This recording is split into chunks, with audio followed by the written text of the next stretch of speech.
미주한인 우리 세상. 안녕하세요. 미우새입니다.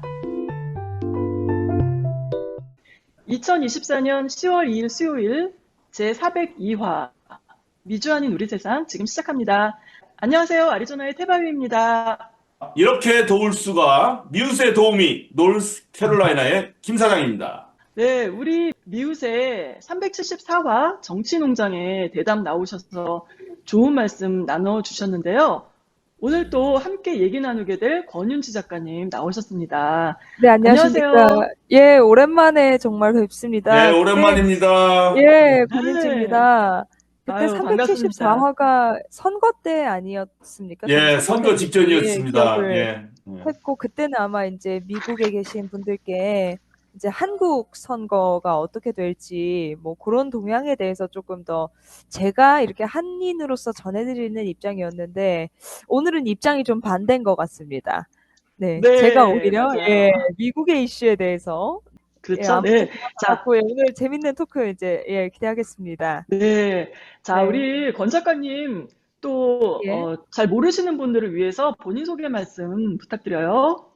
예, 안녕하십니까. 네, 미주 한인 방송 시청자 여러분. 저는 이제 한국에서 방송 작가, 그리고 이제 정당인, 그리고 독립 언론 계통에서 활동하고 있는 이제 권윤지 작가라고 하고요.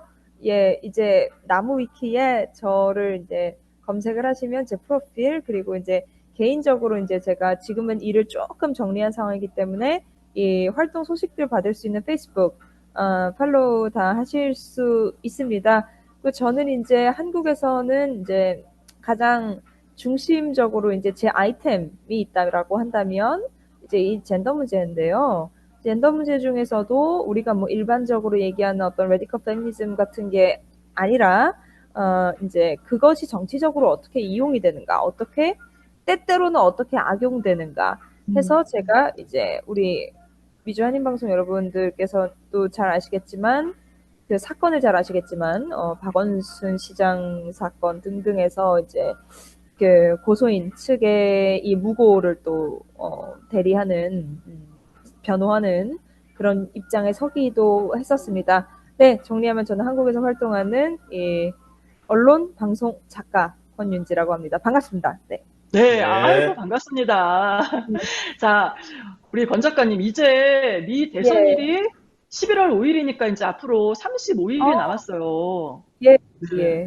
그래서 전 세계인들의 관심이 집중되고 있는데요. 현재 카멜라 해리스와 도널드 트럼프 후보의 지지율에서 아주 초접전을 벌이고 있습니다. 예, 권 작가님, 지금 이렇게 한국에 계시면서 이번 미 대선으로부터 어떤 생각을 하게 되나요? 예, 제가 이제 요번 방송을 준비를 하면서 사실 뭐 그런 방법도 있었습니다. 이제 저도 뭐 프랑스어만큼은 아니지만 영어를 또 하기 때문에 뉴스를 다 읽어보고 이제 미국의 시각에 맞출 것인가 아니면 순수하게 이제 에트랑제 이 스트레인저로서 얘기를 할 것인가 이제 두 개의 노선 중에서 좀 고민을 했던 것 같습니다. 그런데 이제 어떤 상황이라는 게 여러 가지 국면들이 이렇게 뒷받침될수록 더 그 상황이 저는 풍부해진다고 생각을 합니다. 그래서 이제 제가 이제 미국에서 직접 현실을 경험하시고 계신 분들께 이 스트레인저로서 지금 미국이 어떻게 세계인들에게 보여지고 있는지를 조금 대변할 수 있는 역할이 되면 좋을 것 같아서요. 예, 제 생각을 좀 자유롭게 준비를 해봤고요. 일단은 저는 힐러리 클린턴이 왜 이제 후보가 되지 않았나에 대해서 먼저 조금 이제 개인적인 의구심을 조금 가졌던 것으로 기억을 합니다. 그리고 이제 이것을 이제 젠더적인 관점에서 또 보자면 힐러리 클린턴은 어떻게 보면 저는 이 표현을 별로 좋아하지는 않습니다만 어쨌든 이제 전 대통령의 아내이고 어떻게 보면은 이제 가부장적인 체계 안에서의 여성, 가부장적인 체계 안에서의 최대한의 독립된 여성, 그러면서도 이 남편, 자신보다 더 뛰어난 남편의 한계나 그늘을 가려져서 어떤 자신의 최소한의 사회적 지위를 확보해 놓고 정작 자기의 메시지를 찾기는 조금 어려워하는 그런 여성상이 아닌가. 그래서 미국의 신세대, 그리고 민주당은 힐러리보다는 해리스를 선택하지 않았는가. 예, 그런 생각을 좀 해보았습니다. 이제 그러고 나니까 이제 이 해리스 후보라는 대단히 낯선 존재가 이제 조금 친숙하게 좀 보이기 시작을 했던 것 같습니다. 이제 힐러리보다 어떻게 보면 훨씬 더 독립적이고 또 남성 그 가부장제와 거리가 굉장히 먼 사람이잖아요. 그리고 이제 유색인종, 그리고 이제 자력으로 뭔가 자기 아이템으로 마치 정말로 과거에 이 힐러리 같은 여성의 남편이 되었던 그러한 남성들이 그러하듯이 사회적인 성공을 이룬 여성이라고 또 생각이 듭니다. 그래서 이 헬스라는 사람이 단지 민주당이 내어놓은 어떤 카드, 어떤 서브 카드가 아니라 어떤 새로운 시대의 여성상을 좀 대변하고 상징하고 표상하고 있는 부분이 분명히 있다라는 인상을 좀 받게 됐습니다. 그러면서 오히려 이제 트럼프라는 이 인물상보다 헬스라는 또 여성상을 오히려 주목하게 되는 게 있었고요. 이제 그런 얘기를 제가 들었습니다. 자, 야, 윤지야. 헬스는 명확한 공약이 없다. 응? 트럼프는 공약이 많아. 해리스는 공약이 별로 없어.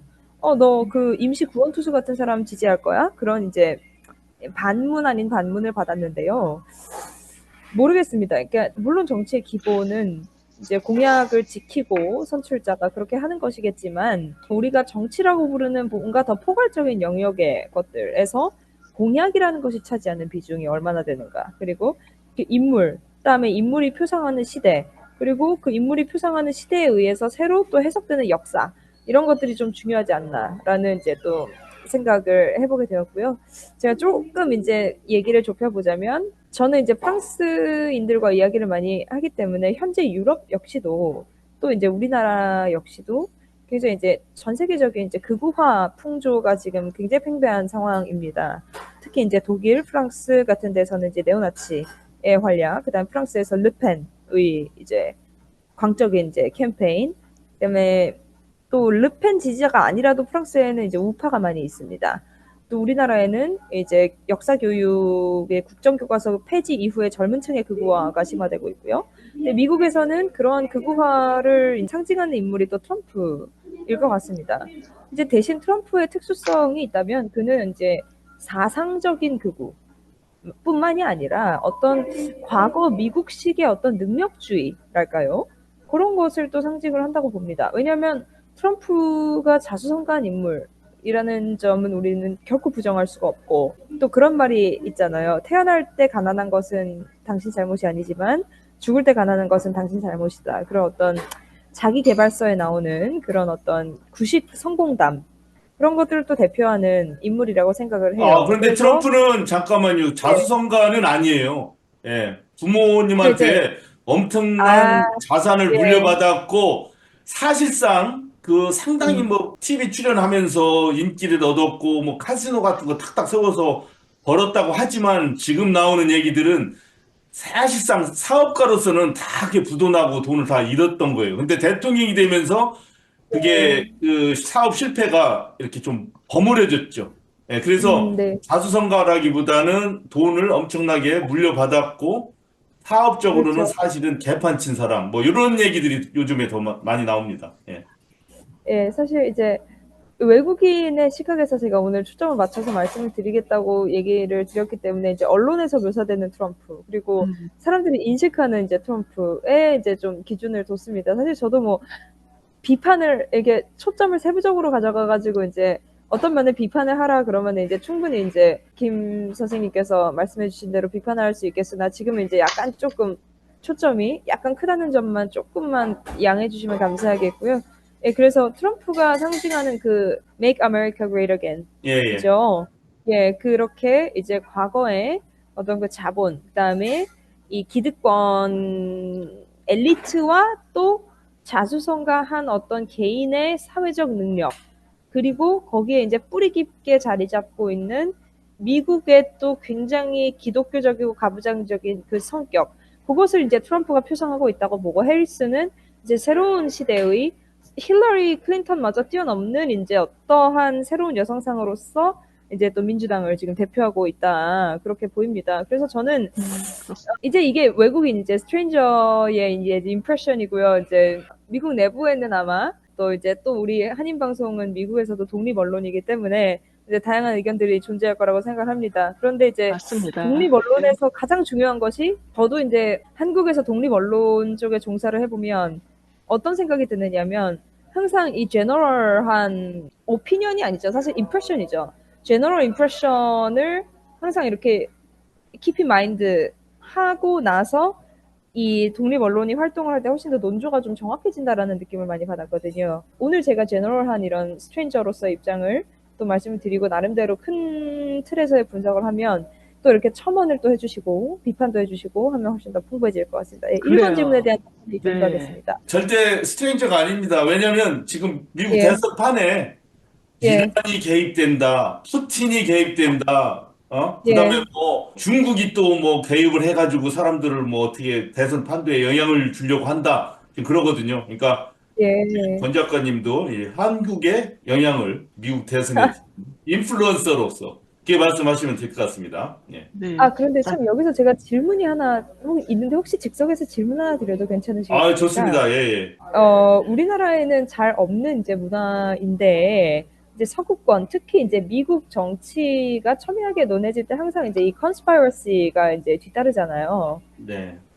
예, 근데 이제 이번 대선에도 수많은 이제 conspiracy들이 있는 것 같습니다. 그러니까 우리나라는 적어도 이제 언론에서 주어진 거 또는 독립 언론에서 이렇게 제안하는 그 틀 안에서 이제 여론 형성이 이루어진다면 미국에서의 여론 형성 과정은 훨씬 더 다이나믹하고 훨씬 더 자유로운 것 같아요. 그래서 그 부분이 또 한국과의 또 차이로 보이기도 하거든요. 아마 그 차이는 어디서 오냐면 백인 기독교 남성 가부장주의 거기에가 크나큰 파워를 갖고 있어요. 아, 그렇습니까? 예. 네. 자, 그런데 그 사람들이 기독교를 어떤 신앙을 기반으로 하기 때문에 신앙이라는 게 뭡니까? 그 없는 사실들 얘기하는 거잖아요. 뭐 그렇죠. 그렇죠. 아담의 절대적인 하와가 믿음. 어떻고 그래서 그 다음에 절대적인 그 다수의 권력이 오랫동안 갖고 있기 때문에 권력자는 사실 같은 거 근거하지 별로 않아요.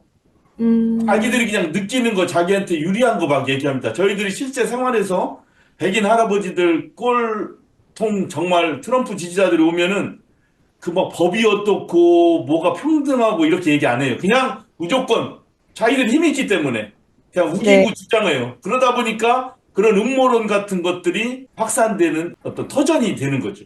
그게 좀 다르다고 봅니다. 네. 한국하고. 사실은 이제 한국 같은 경우에 이제 한국에서 이제 특히 이제 진보 정치권에서 이제 자신들이 이제 엘리트다 그리고 네, 굉장히 프로그레시브하고 이제 리버테리언한 이제 선구자다라고 이제 생각을 하는 많은 사람들이 이제 이 페미니즘의 미국 모델 그다음에 독일 모델 그 프랑스 모델을 이제 수입을 해가지고 우리나라에 이제 적용을 시켜보려고 하는데 이제 그럴 때마다 이제 제가 이제 반박을 하는 게 그겁니다. 그러니까 나라가 장난이냐는 거예요. 한마디로 미국도 역시도 그러니까 겉으로 드러나는 진보 그리고 그 진보가 그런데 겉으로 드러나기 위해서는 이제 국가라는 이제 체계가 뒷받침이 되고 있어야 되는데 어쩌면 그 체계를 담당하면은 그것은 여전히 당신들이 가장 진보를 통해서 거부하고자 하는 크리스티아니즘 그리고 가부장주의 그다음에 미국의 경우는 또 청교도주의 유럽의 경우는 정통 캐톨릭 그것이 이제 기본 뭐랄까요 바탕을 형성하고 있다고 보여요. 어떻게 보면은 그래서 저는 항상 걱정이 됩니다. 그 진보라는 것이 어떻게 보면 권력자들의 그러니까 마치 부처님 손바닥처럼 장난은 아닐까 그런 걱정도 하게 되는데 이제 우리나라는 독립 언론이 기득권 자체를 정조준하는 지금 스탠스로 나가고 있는데 미국에서는 그 기득권에 대해서 이 또 독립 언론 측과 또 젊은 층의 반응은 어떤지 이런 것도 참 궁금해요. 제가 인터뷰를 하고 있는 것 같네요. 네, 그거에 대해서 또 자세하게 한번 또 이슈를 만들어서 또 서로 얘기 나눠보도록 예. 해요. 그거는. 예, 자, 좋습니다. 그러면 그럼 우리 이제 다시 돌아와서 해리스 예. 후보가 여성이잖아요. 그리고 또 그렇습니다. 흑인이면서 아시아계란 말이에요. 예, 바로 예, 이 점이 그렇죠. 그녀에 대해 지지도 얼마만큼 영향을 미치고 있다고 생각하세요? 예, 저는 이제 앞에 1번 질문이 사실 항상 1번 질문이 이렇게 약간 이렇게 방송을 여는 질문이다 보니까 조금 답이 길게 마련인데, 요 2번 질문에 대한 답이 1번 질문에 이제 포함이 되어 있는 것 같습니다. 어느 정도는. 그래서 저는 이제 이 정책보다 어떤 인물의 상징성이나 그 상징성이 갖고 있는 내포하는 시대의 어떤 또 맥락, 그런 것이 이번 대선에 이제 영향을 더 끼친다고 생각을 합니다. 그래서 사실 저는 이제 굉장히 기적적이긴 하지만 헬스가 될 것 같아요. 왜냐하면 우리가 이제 그런 경우들이 있지 않습니까? 예를 들어서 노무현 대통령, 제가 물론 해리스를 노무현 대통령만큼 존경하진 않습니다. 전혀. 그런데 노무현 대통령이 이제 2002년도에 당선이 되셨으니까 이제 2001년도에 경선을 했겠지요. 그때 이제 민주당에서는 동교동계 원로, 뭐 한화갑 후보라든지 뭐 기타 등등 이제 그쪽이 꽉 잡고 있었기 때문에 당시 민주당의 대선 후보는 이제 무조건 한화갑이 되는 것으로 되어 있었습니다. 한화갑 또는 이인재가 되는 것으로. 그러니까 그것이 어떤 이미 전제된 어떤 결과였지요. 그러니까 수학적으로 입증할 수 있는, 예측할 수 있는 그런 결과. 그런데 노무현은 그 경선에서 이겨버렸습니다. 당원 투표에서 압도적인 지지를 받으면서. 그래서 이제 새로운 시대에 이제 포문을 열게 되었죠. 그런 것처럼 저도 지금 만약에 제가 컴퓨터라면, 제가 수학적으로 예측을 할 수 있는 컴퓨터라면 트럼프가 더 될 거라고 생각을 합니다. 다만 그런 이제 제가 찾는 정치에서의 유사 사례나 이변 이런 것들, 그 다음에 어떤 시대적 흐름이라는 것이 변할 때에 일어나는 여러 가지 또 현상들, 이런 것들을 참조해 보면 아마도 해리스의 상징성과 어떤 선구자성을 트럼프가 이기기 쉽지는 않을 것이다라고 이제 저는 전망하고 있습니다. 그리고 개인적으로 그렇게 됐으면 좋겠습니다. 예, 네, 제가 그렇군요. 질문 한번 드릴게요. 예. 그러면 지금 예. 해리스 트럼프 지금 대선 경쟁에서 굉장히 예. 큰 주제가 바로 여성들의 reproductive right, 임신 reproductive right. 중지권이라든가 네. 예, 맞아요. 이런 문제거든요. 이게 페미니즘하고 뗄래야 뗄 수 없죠. 어떻게 예, 생각하십니까? 맞습니다. 예. 근데 이제 그 이슈에 대해서 이제 저는 이제 입장이 사실은 굉장히 정해져 있습니다. 예. 이제 제 입장을, 그래서 제 입장 굉장히 공고하기 때문에 말씀드리는 게 큰 의미는 없을 것 같고요. 다만 이제 그거는 제가 들었거든요. 최근이라고 해도 이제 뭐 한 달 전, 뭐 한 달 전이 아니죠. 몇 개월 전이겠죠. 그 미국은 이제 주별로 이제 정부가 있고 법원이 있는 걸로 알고 있고, 법도 조금씩 다른 걸로 제가 알고 있는데, 맞아요. 예, 그 특정 이제 주들에서 이제 무조건적인 reproductive rights를 이제 neglect하는 그런 이제 입법이 다 돼서, 소녀가 어떤 이제 임신을 했는데 강간을 통해서 원정 낙태를 하러 가는 일이 이제 발생을 하면서 그게 전 세계적인 이슈가 되었던 적이 있는 걸로 제가 기억을 합니다. 네. 그래서 이 reproductive right에 대해서 제 생각은 그겁니다. 그러니까 피임의 기구의 고장 또는 이제 사고, 폭행, 강간, 네, 그러니까 이제 위협도 포함이 되겠죠. 폭행 협박의 일종에는 이제 그런 직간접적인 강간과 피임 기구의 노력을 했음에도, 즉 책임지려는 노력을 했음에도 피임 기구의 고장, 이런 경우에는 저는 무조건적으로 낙태를 허용을 해야 하고 된다고 이제 생각을 합니다. 그리고 그 외의 경우에는 이제 저는 사실 낙태죄로 처벌하는 것을 찬성합니다. 그런데 다만 이제 우리나라에서도 문제고 미국에서도 문제인데, 이것이 이제 레이프나 그런 거에 대한 이 결과로서의 임신이라는 것을 입증하는 데 있어서 시간이 걸리기 때문에 낙태 가능한 일자를 넘겨버리기 때문에 낙태가 되지 않고 억울하게 이제 범인의 아이를 출산하게 되는 경우들이 있는데, 저는 이 경우에 대해서는 의사의 소견서만으로 이게 법적 효력을 갖게 해야 된다라고 이제 생각을 하는 편입니다. 그런 다음에 이제 제가 사실은 이제 지금은 정책학하고 행정학, 정치 철학 쪽으로 이제 대학원을 준비하는 입장인데, 그래서 프렌치를 공부를 하고요. 근데 이제 이 reproductive right에 대해서 조금 우리가 좀 다른 접근을 해보면은 좋지 않을까. 이거는 해리스도 생각 못한 걸 수도 있는데요. 이제 이 프랑스에서 이제 10수년간의 이제 이 케이스 리서치를 이제 케이스 리서치 하면서 그 케이스별로 이제 이렇게 시간 순으로 이제 궤적을 그렸는데 보면 아이를 낳는 사람은 많이 낳아요. 그러니까 reproductive right에 대해서 이제 관심이 있고 내가 꼭 그것을 나의 권리로서 이제 행사를 하고 싶다 또는 나의 이제 행복 추구권하고 권리를 연결시키고 싶다라고 생각하는 이제 가족들이 있습니다. 그런 가족들은 5명, 6명, 7명씩 아이를 낳습니다. 그런데 그 reproductive right와 right to poursuivre 제가 지금 영어가 아니라 지금 불어만 생각이 나가지고 그 행복 추구권을 reproductive right하고 이제 연결시켜서 생각하지 않는 사람들은 아무리 부조금을 줘도 딩크 부부가 된다는 거예요. 그래서 어떤 개인의 행복 추구권이라는 관점, 그 다음에 reproductive right라는 그 어떤 국가적인 목표 이런 것들을 이제 연동해서 생각하는 데 있어서 단지 이제 어떤 지원금을 준다던가 어떤 낙태 문제를 첨예하게 논한다던가 뭐 가정의 가치를 뭐 얘기한다던가 하는 거를 조금 더 초월해서 좀 새로운 접근이 필요하지 않을까.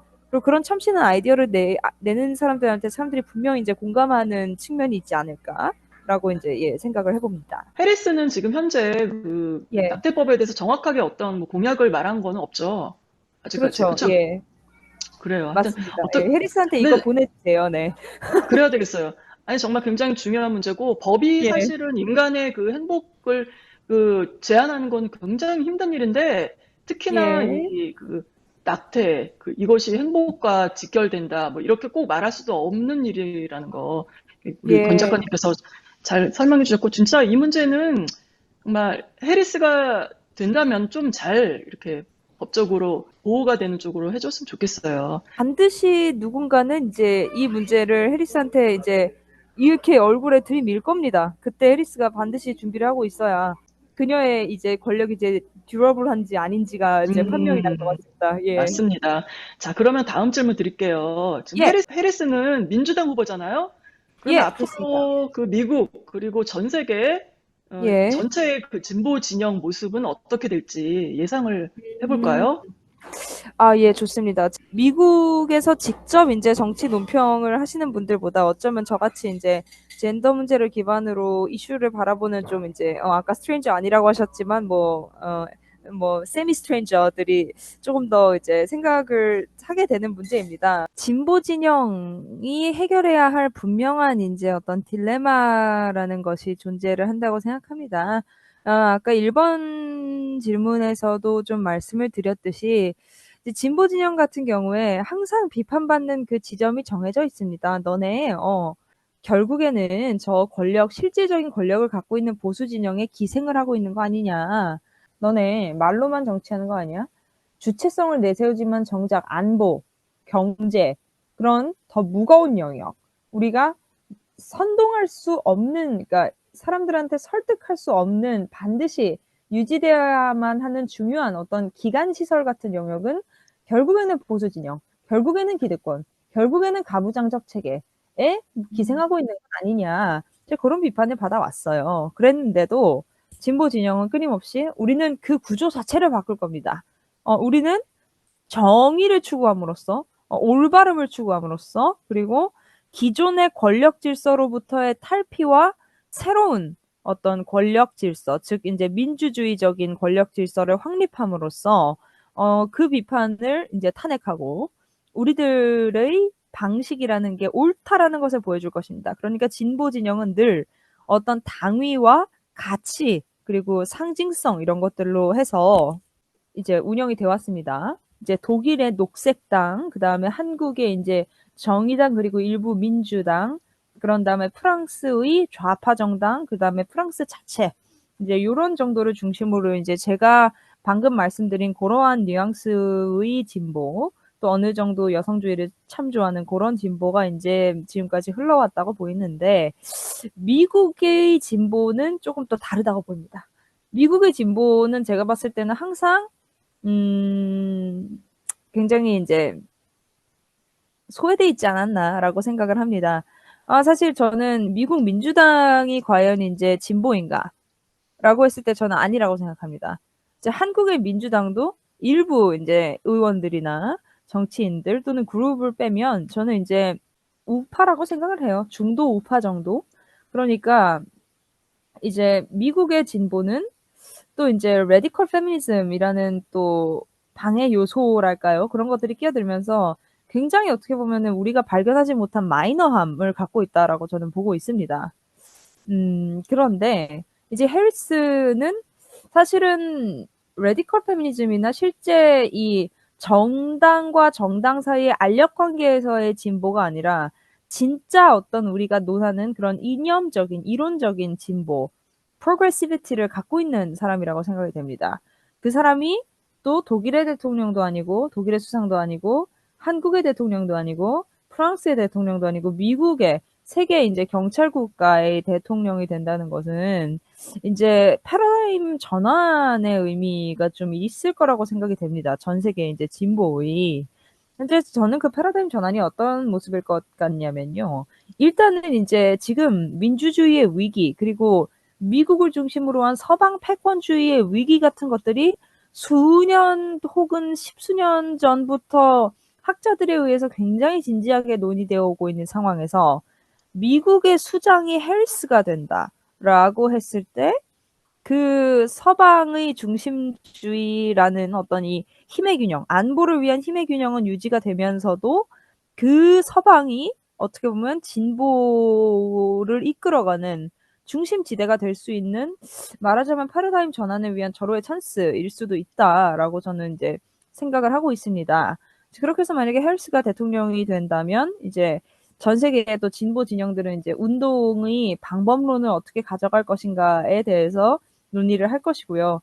그때 저는 반드시 이 진보 진영의 이제 이 이론적인 과도한 레디컬함, 예를 들면 레디컬 페미니즘 또는 이제 뭐 아나키시즘 이런 거에 대한 이제 것들을 좀 내려놓고 실제로 이 세계의 평화와 어떤 개인의 권익을 위한 진정한 정책적인 진보로 나아가야 된다.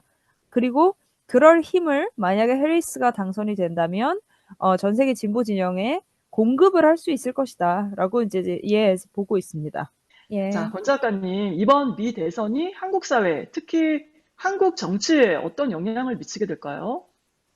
사실 지금 이제 한국 정치의 경우에는 좀 비극적인 상황이기는 합니다만, 폭력과 싸우고 있습니다. 네, 이제 저도 대한 언론 계통에 이제 투신을 좀 한 사람으로서 제 주변에 지금 검찰 수사를 안 받고 있는 사람이 없습니다.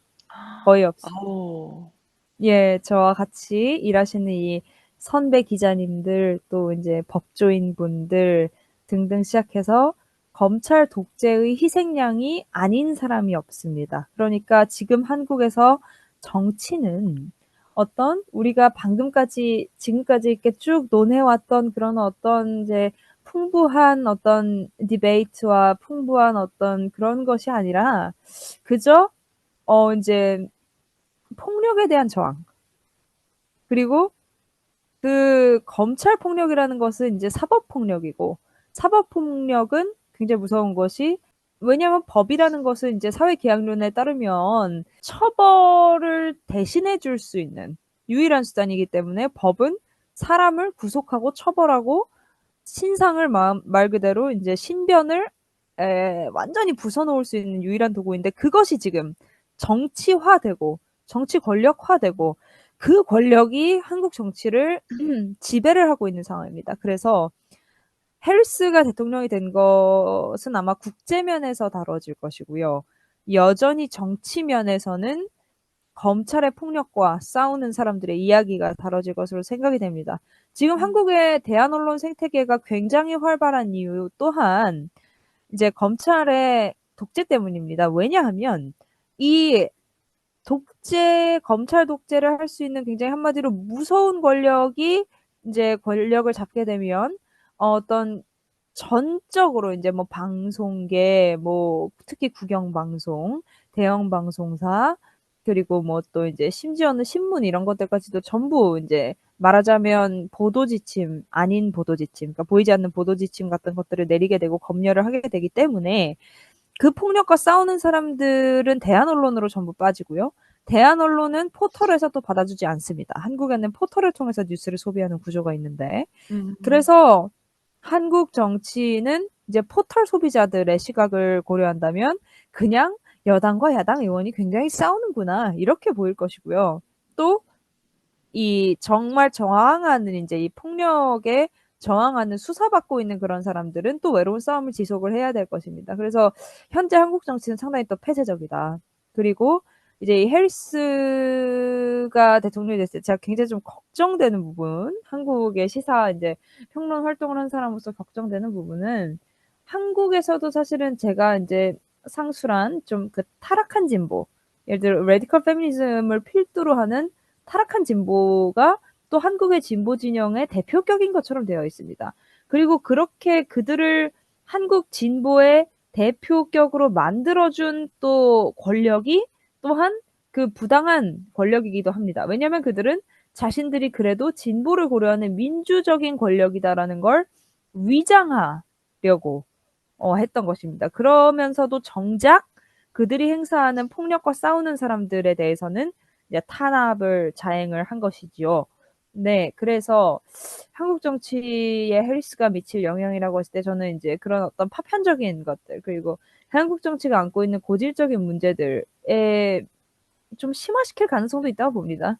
왜냐하면 타락한 진보가 해리스를 이용하고 정권은 민주주의를 가장하고 그러면서 투사들은 더욱더 고립되고 이런 상황에서 저는 또 저의 몫을 찾아서 또 맞서 싸워야 될 또 입장에 서 있는 것 같습니다.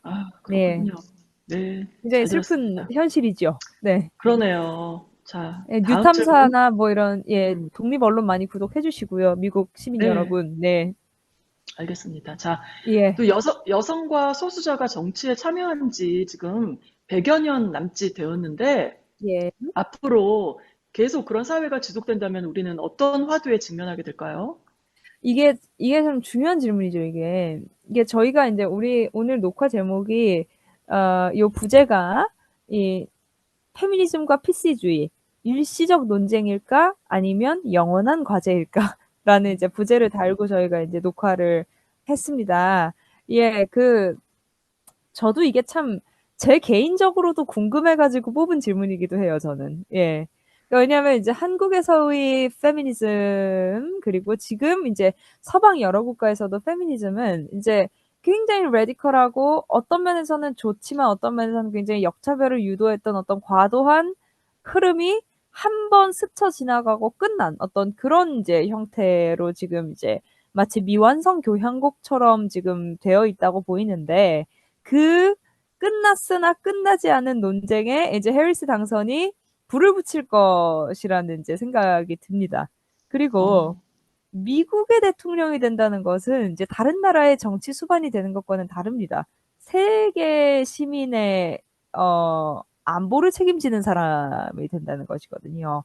그 사람이 여성, 그 사람이 이제 아시아계와 흑인계가 섞인 어떤 인종이라고 했을 때 우리가 그를 과연 받아들일 수 있을 것인가, 그것을 진정으로 어떤 기득권이라고 일컬어지는 또는 이제 페미니즘을 그저 하나의 어떤 정치적인 유파나 그냥 유행이라고 생각했던 사람들이 받아들일 수 있을 것인가. 그리고 앞으로 이제 여성들의 미래, 유색인종의 미래 같은 것들이 세계 시민사회에서 어떠한 위상을 갖게 될 것인가에 대해서 분명히 굉장히 큰 변화가 있을 것으로 저는 이제 예상을 합니다. 그래서 제가 첫 번째로 이제 예상하는 것은 이제 페미니즘 운동, 지금까지 20세기 이후 특히 이제 여성과 남성의 권리 평등이 실현된 이유, 즉 여성이 참정권, 재산권, 뭐 상속권 이런 것들을 획득하고 난 그 이후의 레디컬 페미니즘 운동에 대한 전면적인 재검토, 그리고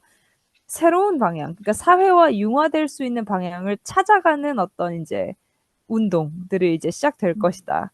반드시 필요하다라고 이제 해서 생각을 해서 그것들이 이제 우리 사회와의 접점을 늘려가면서 이제 세계 시민사회의 구조 자체에 대해서 긍정적인 문제 제기로 변화될 수 있는 계기가 될 것이라고 이제 긍정적인 예상을 해보고요. 부정적인 예상도 물론 이제 있습니다. 어떻게 보면 조금만 이제 핀트가 잘못되면 현재 이미 이제 일어나고 있는 뭐 전 세계적인 극우와 풍조라든지 말씀드렸듯이 그런 것들이 심화될 가능성도 있어 보입니다. 하지만 그것은 예, 그때그때 저항하고 그때그때 또 투쟁해 나갈 문제라고 또 생각이 됩니다. 아, 네. 그렇군요. 참 이게 복잡한 문제죠. 정말 네. 복잡하죠. 예. 네. 아유, 자, 여기서 우리 김 사장님 또 질문 있으신가요? 네. 무례한 질문일 수 있어요. 왜냐하면 오늘 잡은 주제하고 조금 다르기 때문에. 아, 전혀 그리고 또 아닙니다. 예, 편하게 아픈 질문일 해주십시오. 수도 있고. 그런데 예.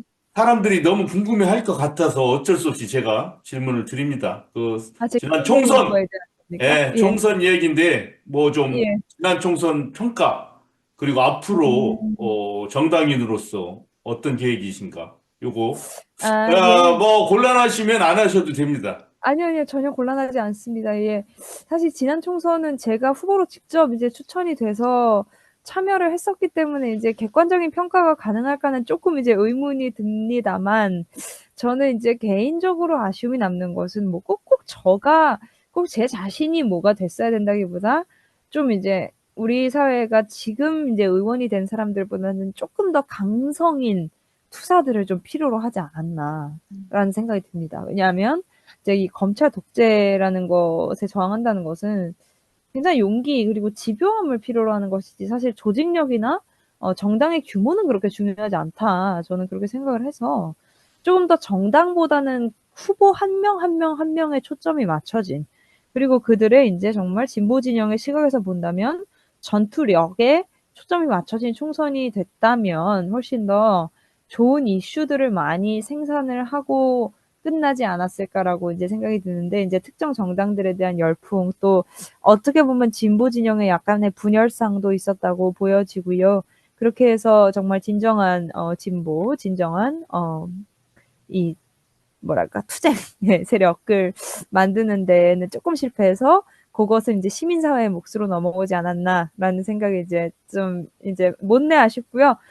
이제 저의 정당인으로서의 계획이랄까요. 그것은 이제 저는 아직도 정당인이라는 호칭 굉장히 어색한데 제 프로필에는 다 정당인이라고 이제 붙어 있어가지고 제가 참 어쩔 수가 없는데 이제 제 개인적인 계획은 그겁니다. 이제 제가 여러분 이제 아까 처음에 제 소개해드리면서 제 페이스북 팔로우하시면 소식 받을 수 있다고 말씀드렸는데요. 친구 신청은 안 됩니다. 왜냐하면 한도가 다 차가지고 제가 받고 싶어도 받을 수가 없어요. 근데 제 페북 대문글에 가면은 이제 제가 약간의 소감문 같은 걸 적어놨습니다. 거기 보면 이제 저는 이제 유학을 갈 거예요. 예. 왜냐하면 제가 정당인이 됐고 그래서 후보가 돼서 어쨌든 당선은 되지 못했지만 이 페미니즘, 레디컬 페미니즘의 유행과 그것이 손상시킨 그것이 유린한 대한민국의 진보 정치의 전통 이런 것들에 대해서 굉장히 총체적인 비판들을 하였고 또 그 비판 논조로부터 파생되는 어떤 청년 문제라든지 지속 가능한 대한민국에 대한 문제라든지 민주주의의 의미를 달성하는 문제라든지 그런 것에 대해서 얘기를 했었기 때문에 저는 이제 그거 제가 던진 화두를 풀어야 될 책임이 이제 저한테 오게 됐습니다. 그리고 이제 다행히 저는 이제 프렌치를 상당히 잘 이제 구사를 하고요. 그래서 이제 내년 2학기, 그러니까 프랑스는 2학기가 9월부터 시작합니다. 내년 2학기에 이제 정치대학의 정치 철학 그리고 이제 행정학을 조금 공부를 하고 싶어요. 그래서 공부를 하면서 그러니까 정당인의 자격으로 정치인이자 이제 독립 언론인의 자격으로 유학을 가서 그것들을 공부를 하고 돌아와서 이제 정책 연구 겸 이제 프리랜스 저널리스트로 계속 이제 활동을 해 나갈 생각이고 또 프랑스에 있고 유학을 준비하는 동안은 이제 간헐적인 방송 활동이나 또 이제 칼럼 등등을 이제 기고를 하면서 이제 1인 미디어로 좀 성장해 나가자. 1인 미디어이면서 정당인이면서 프리랜스 저널리스트가 돼서 가장 마치 정말 빛과 소금처럼 필요한 곳에 쓸 수 있는 그런 사람이 되고 싶다라는 또 개인적인 포부를 가지고 있습니다. 예, 이 정도 이제. 네. 야, 앞으로 지금 유학 가시는 그런 계획을 말씀해 주셨네요. 자, 예, 예. 그리고 제가 또 우리 권 작가님에 대해서 조금 말씀을 드리자면, 작년 2003년에 파괴할 수 없는 것이라는 제목의 책을 출간을 한 적이 있고요. 이 예. 책은 주로 그 페미니즘 카르텔 세력들의 폐악에 관련된 각종 경험들, 그리고, 한국에서의, 예. 네, 그리고 지금까지 이어지는 페미니즘 광풍에 대한 권 작가님 자신의 생각을 다룬 책인데, 다음 우리 대담에는요, 여러 예. 가지 주제로 얘기를 해주시면 좋겠습니다.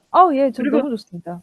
네, 그리고 또 우리 권 작가님, 일화로 과거에는 이렇게 긴 헤어스타일이었대요. 그런데 많이 소아, 길었습니다, 이제. 예. 좀 길으셨네. 예, 조금 네. 길었습니다, 예. 네, 그래서 한동안 이렇게 짧은 쇼컷을 유지하셨는데 그 이유가 소아암 환우를 위해서 머리카락을 기부하셨다고 합니다. 한국에는 이제 어머나 운동본부라고 해서요. 에? 이게 해외 기부, 어머나? 운동본부. 어머나 어, 운동본부? 그게 예, 뭐예요? 비영리 시민단체입니다. 소아암 어, 환우들을 지원하는 비영리 시민단체예요. 근데 음, 해외 기부도 아마 받을 겁니다. 그래서 이제 15cm 이상, 음, 무염색, 무파마, 이제 인모, 어, 예, 음, 인모 가발을 환우들한테 지원을 합니다. 그래서 아, 저도 이제 머리를 이제 여기까지 길렀다가 15cm를 잘라서 이제 택배로 보냈습니다. 그럼 이제 그러시구나. 수령증하고 음. 이제 생일 축하를 음, 받을 수가 어우, 있고요. 네, 좋은 예, 정보예요. 맞아요. 이거 소아암 사실, 환우들의 경우는요, 네. 파악 가발을 쓸 수가 없습니다. 안 좋은 물질도 많기 때문에. 네네, 그렇구나. 반드시 임무 가발을 써야 합니다. 그런데 음, 임무 가발 수요가 비싸고, 수요가 부족하고 또 가격이 너무 비싸기 때문에 그렇죠. 어머나 운동본부에서 이제 이 임모 기부를 받고 있습니다. 그러니까 방송 아, 들으시는 여러분, 머리 기신 분들 만약에 염색, 탈색, 파마 안 하셨으면은 어머나 운동본부 한번 검색해 보시고 여기 그딱 기부하셔도 선한, 예. 벌써 보이네요, 한 분. 머리 긴 분. 아우, 네, 정말 좋은 아이디어, 아니, 좋은 정보 주셨고요. 이거 예, 사실 감사합니다. 몰라서 못하는 분들 정말 많거든요. 음, 네, 예, 그래서 예, 예, 예.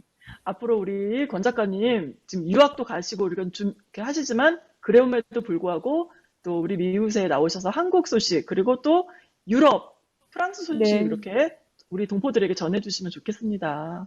아우, 너무 감사합니다. 오늘 초대해 네, 주셔서 너무 감사했고요. 저 마지막으로 인사드리면서 한마디만 이제 한 네, 말씀만 드려도 혹시 괜찮으시겠습니까? 네, 네. 네. 예, 먼저 네. 해주세요. 미주 한인방송 시청자 여러분, 이제 시간이 어느새 지금 11시 4분, 우리가 1시간을 넘겼습니다. 자, 제가 이제, 프랑스어, 영어, 한국어를 하면서 한국에서 독립언론, 시민언론 쪽에서 일을 하다 보니까 이게 소식통이 되기가 참 좋습니다. 아, 그래서 뭐, 한국 언론, 레가시 언론에 드러나지 않는 한국의 이제 속살, 문제, 또, 그다음에 그것들을 한국의 레거시와 해외 정론지들이 어떻게 보도하는지에 대한 그런 차이들, 그런 것들을 통해서 어떤 이제 우리 권력 구조들에 대한 어떤 분석과 논평과 감시의 역할을 저는 우리 동포 여러분들과 함께 할 수 있다면 정말로 보람될 것 같고요.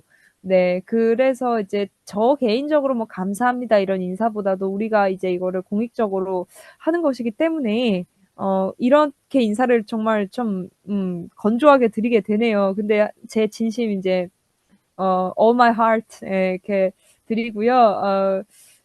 이제 제 페이스북에 저는 모든 이제 활동을 올립니다. 프리랜서기 때문에. 그래서 페이스북 팔로우하시면 제가 이제 계획이 이제 있어요. 제가 이제 자격증 시험을 얼마 남겨놓지 않아서 지금은 못하고 한 이제 뭐 12월 연말 정도부터 이렇게 칼럼을 좀 올리려고 합니다. 예. 이제 외국 뉴스나 이런 것들 다 참조해서 약간 이렇게 문화 퓨전 칼럼 같은 거를 올리려고 하니까요. 거기 이제 당연히 이제 정치 얘기, 시사 얘기 들어갈 거니까 그런 거 소식 기다리시는 분들 이제 페이스북에 건인지 또 팔로우 해주시면서 소통을 이제 우리가 이제 소통이 중요하니까 소통을 계속 이어갈 수 있었으면 좋겠고 오늘 저를 잊지 않고 또 초대해주신 김 사장님 그리고 저랑 처음 이렇게 같이 일을 이제 어레인지 해봤지만 정말 너무 친절하게 같이 이렇게 좋은 방송 만들어주신 테바유, 아리조나 테바유 작가님, 정말 너무너무 감사드리고, 정말 빠른 시일 내에 또 뵐 수 있으면 참 좋겠습니다. 네, 아유, 아니, 네, 빠른 시일 내에 또 뵈야 되겠네요, 우리. 네, 네. 하여튼 너무 감사하고요. 오늘 대담 예. 여기서 마치겠습니다. 고맙습니다. 여러분, 고맙습니다. 예, 감사합니다. 수고하셨습니다. 바이바이. 바이바이. 네. 예. 네.